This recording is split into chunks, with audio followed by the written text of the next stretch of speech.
Hi friends, ಎಲ್ರಿಗೂ ನಮಸ್ಕಾರ. ನಾನು ಸುರೇಖಾ ನಿಮ್ಮನ್ನ ವೆಲ್ಕಮ್ ಮಾಡ್ಕೊಳ್ತಾ ಇದ್ದೀನಿ ನನ್ನ ಒಂದು ಟ್ಯಾರೋ ಚಾನಲ್ ಆದಂತಹ ವೀನಸ್ 71ಗೆ. ಹಾಗಿದ್ರೆ ಬನ್ನಿ ನೋಡೋಣ, ಬರುವಂತ 1st of March ಇಂದ 15th March ವರೆಗೂ ಕರ್ಕ ರಾಶಿಯವರಿಗೆ ಏನೆಲ್ಲ ರೀಡಿಂಗ್ ಅಲ್ಲಿ ಬರ್ತಾ ಇದೆ, ಅವರ ಒಂದು ಹೆಲ್ತ್ ಮತ್ತೆ ರಿಲೇಶನ್ಶಿಪ್ ಮತ್ತೆ ಕರಿಯರ್ ಏನ್ ಬರ್ತಾ ಇದೆ, ಅವ್ರಿಗೆ ಏನು ಗೈಡೆನ್ಸ್ ಬರುತ್ತೆ ಅದನ್ನ ಕೂಡ ನೋಡೋಣ. ಏನಾದ್ರೂ ಸಮಸ್ಯೆ ಬರ್ತಾ ಇದೆಯಾ ಅದನ್ನ ಕೂಡ ನೋಡೋಣ. ಇನ್ನುವರೆಗೂ ನೀವು ರೀಡಿಂಗಿಗೆ ಅಲೈನ್ ಆಗಿಲ್ಲ ಅಂತಂದ್ರೆ ಒಂದ್ಸಾರಿ ಚಾನಲ್ ಅನ್ನ ಸಬ್ಸ್ಕ್ರೈಬ್ ಮಾಡ್ಕೊಳ್ಳಿ, ರೀಡಿಂಗಿಗೆ ಅಲೈನ್ ಮಾಡ್ಕೊಳ್ಳಿ. ಹಾಗೆ ಈ ಒಂದು ರೀಡಿಂಗ್ ನಿಮ್ಗೆ ಎಷ್ಟು ರೆಸೋನೇಟ್ ಆಯ್ತು ಅದನ್ನ ನನಗೆ ಖಂಡಿತ ನಿಮ್ಮ ಒಂದು ಫೀಡ್ಬ್ಯಾಕ್ ಇಂದ ತಿಳಿಸಿ, ಕಮೆಂಟ್ ಮುಖಾಂತರ ತಿಳಿಸಿ ಅಂತ ಹೇಳ್ತೀನಿ. ಮತ್ತೆ ರೀಡಿಂಗ್ ಅನ್ನ ಫಸ್ಟ್ ಸೆಕೆಂಡ್ ಮ್ಯಾರೇಜ್ ಇರ್ಬೋದು, ಸಿಂಗಲ್ ಇರ್ಬೋದು, ಮ್ಯಾರಿಡ್ ಇರ್ಬೋದು, ಹಾಗೆ ರಿಲೇಶನ್ಶಿಪ್ ಅಲ್ಲಿ ಇರ್ಬೋದು, ಎಲ್ರೂ ಕೂಡ ಇದನ್ನ ನೋಡ್ಬೋದು. ಮತ್ತೆ ನೀವು ಇನ್ನೊಬ್ರಿಗೆ ಇದೇ ಕರ್ಕ ರಾಶಿಯವರು ಇರುವಂತವ್ರಿಗೆ ನೀವು ಶೇರ್ ಮಾಡಿದಾಗ ಅವ್ರಿಗೂ ಕೂಡ ಅವರ ಒಂದು ಬರುವಂತ ಸಮಯ ಯಾವ ರೀತಿ ಇದೆ ಅಂತ ತಿಳ್ಕೊಳ್ಳೋದಕ್ಕೆ ಹೆಲ್ಪ್ ಆಗುತ್ತೆ. ಓಕೆನಾ?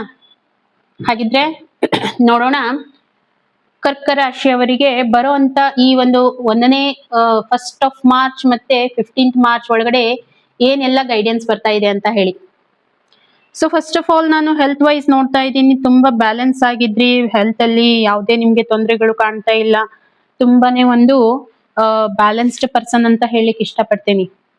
ಓಕೆ, ಹೆಲ್ತ್ ಅನ್ನ ತುಂಬಾ ಚೆನ್ನಾಗಿ ಬ್ಯಾಲೆನ್ಸ್ ಮಾಡ್ಕೊಂಡು ಹೋಗ್ತಾ ಇದ್ದೀರಾ, ಹೀಲ್ ಆಗ್ತಾ ಇದ್ದೀರಾ. ಇನ್ನೊಂದ್ ಕಡೆ ಹೇಳ್ಬೇಕಂತಂದ್ರೆ ಆ ಹೀಲಿಂಗ್ ಪವರ್ ಬರ್ತಾ ಇದೆ ನಿಮ್ಗೆ. ಏನು ನಿಮ್ಗೆ ಯಾಕೆ ನಾನು ಹೀಲಿಂಗ್ ಪವರ್ ಅಂತಂದ್ರೆ, ಏನೋ ಘಟನೆಗಳು ನಡೆದಿರಬಹುದು, ಅದ್ರ ಬಗ್ಗೆ ನೀವು ತುಂಬಾನೇ ವಿಚಾರ ಮಾಡ್ತಾ ಇರಬಹುದು ಅನ್ನೋಂಥದ್ದು ನನ್ಗೆ ಬರ್ತಾ ಇದೆ ಇಲ್ಲಿ.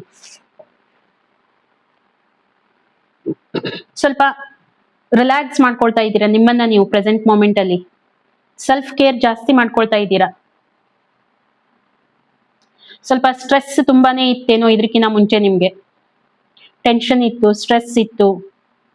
ಸೊ ಹಾಗಾಗಿ ಅದ್ರೆಲ್ಲದ್ರಿಂದ ನೀವೇನ್ ಮಾಡ್ತಾ ಇದ್ದೀರಾ, ಮೆಂಟಲಿ ಫಿಸಿಕಲಿ ಸ್ವಲ್ಪ ನೀವು ಬ್ರೇಕ್ ತಗೊಂಡು ನಿಮ್ಗೆ ನೀವು ಟೈಮ್ ಕೊಡ್ತಾ ಇದ್ದೀರಾ, ನಿಮ್ಗೆ ನೀವು ಸೆಲ್ಫ್ ಕೇರ್ ಮಾಡ್ಕೊಳ್ತಾ ಇದ್ದೀರಾ.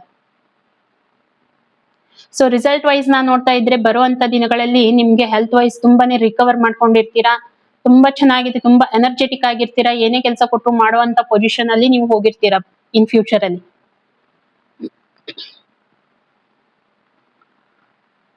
ಓಕೆ, ನಿಮ್ಮ ಒಂದು ಎನರ್ಜಿ ನನಗೆ ಕಾಣ್ತಾ ಇರುವಂತದ್ದು ಕರ್ಕ ರಾಶಿ ಅವ್ರದ್ದು. ಹಾಗೆ ಇನ್ನು ಸ್ವಲ್ಪ ನಾವು ಮುಂದೆ ಹೋದ್ರೆ, ಹಾಗಿದ್ರೆ ಗೈಡೆನ್ಸ್ ಏನ್ ಬರ್ತಾ ಇದೆ ನಿಮ್ಗೆ ಬರುವಂತ ದಿನಗಳಲ್ಲಿ?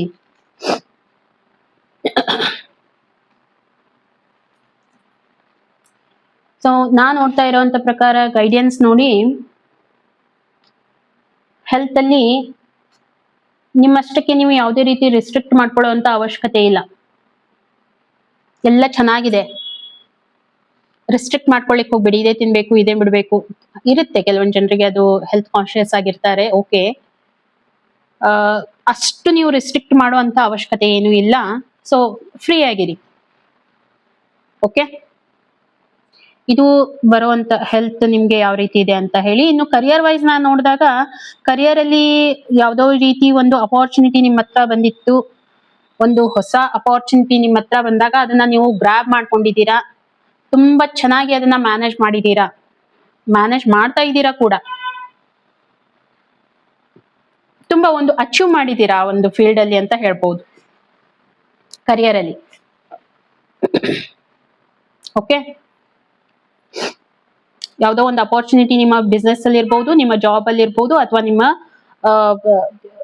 ಸೆಕೆಂಡ್ ಚಾನ್ಸ್ ಅಂತ ಸೆಕೆಂಡ್ ಚಾನ್ಸ್ ಅನ್ನೋದಕ್ಕಿಂತ ಒಂದು ಹೊಸ ಆಸ್ಪೆಕ್ಟ್ ಇಟ್ಕೊಂಡು ಏನ್ ಬಿಸ್ನೆಸ್ ಬಂದಿತ್ತು, ಜಾಬ್ ಬಂದಿತ್ತು, ಅದನ್ನ ಗ್ರಾಬ್ ಮಾಡ್ಕೊಂಡಿದ್ದೀರಾ.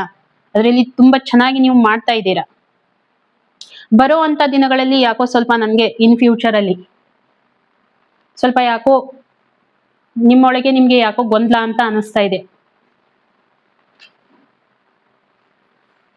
ಏನೋ ಒಂದು ನೀವು ಕೆಲಸ ಮಾಡುವಂತ ಜಾಗ ಇರ್ಬೋದು, ಮತ್ತೆ ನಿಮ್ಮ ಕಾಲೀಗ್ಸ್ ಜೊತೆ ಇರ್ಬೋದು, ಕಾಂಪಿಟೇಷನ್ ತುಂಬಾ ಜಾಸ್ತಿ ಇರುತ್ತಲ್ವಾ ದಿನ ಕಳೆದಂತೆ. ಯಾವಾಗ ನೀವು ಚೆನ್ನಾಗಿ ಮಾಡ್ಕೊಂಡು ಹೋಗ್ತೀರಾ ಅಲ್ಲಿ ನಿಮ್ಗೆ ಚಾಲೆಂಜಸ್ ಬರೋದು ಕಾಮನ್ ಅದು.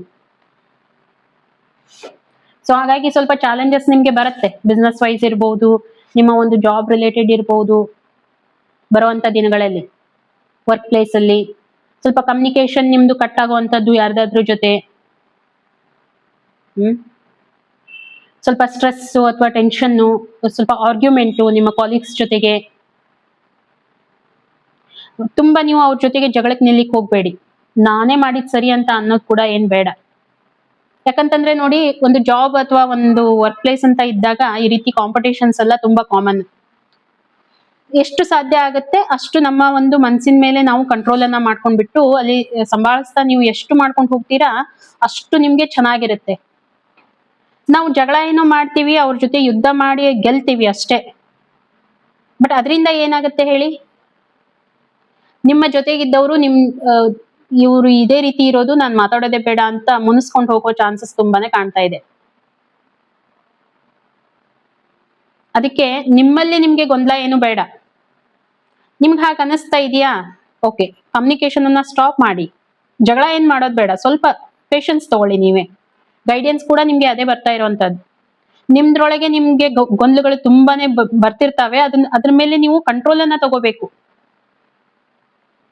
ಎಲ್ಲ ಮನ್ಸಿನಲ್ಲಿ ನಡೀತಾ ಇರುತ್ತೆ, ಬಟ್ ನಿಮ್ಗೆ ಗೊತ್ತಾಗುತ್ತೆ ಏನಿದೆ ಅಂತ ಹೇಳಿ. ಸ್ವಲ್ಪ ಮೆಡಿಟೇಷನ್ ಮಾಡಿ ಆ ಟೈಮಲ್ಲಿ. ಜಗಳದ ಮೂಮೆಂಟ್ ನಿಮ್ಗೆ ಬರ್ತಾ ಇದೆ, ಈ ರೀತಿ ಎಲ್ಲ ಆಫೀಸಲ್ಲಿ ಕ್ರಿಯೇಟ್ ಆಗ್ತಾ ಇದೆ, ಬಿಸ್ನೆಸ್ ಅಲ್ಲಿ ಕ್ರಿಯೇಟ್ ಆಗ್ತಾ ಇದೆ ಅಂತಂದಾಗ ನಿಮ್ಮ ಮೇಲೆ ನೀವು ಫೋಕಸ್ ಮಾಡಿ.